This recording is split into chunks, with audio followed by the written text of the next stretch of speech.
possible with this thunderstorm. Flood warning, please. A severe thunder.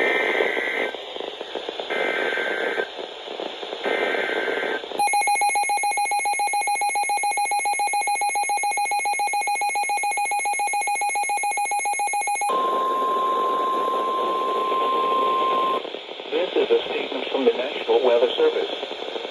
For the following counties in West Virginia, Grant and Hardee, the National Weather Service in Sterling, Virginia has issued a flood warning for central Grant County in eastern West Virginia, northwestern Hardee County in eastern West Virginia until 7:15 p.m.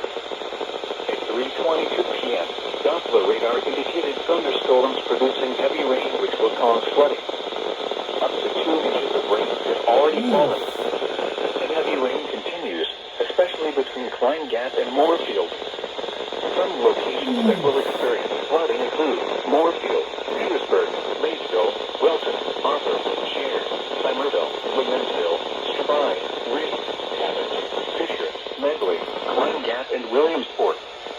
This includes flood-prone locations Highway 8 at Mill Creek, Highway 9 at North Mill Creek, Highway 220/2 along Johnson Run, and State Highway 28 at Dumpling Run near Harness Road. Turn around. Don't drown when encountering flooded roads. Most flood deaths occur in vehicles. A flood warning means that flooding is imminent or occurring. All interested parties should take necessary precautions immediately.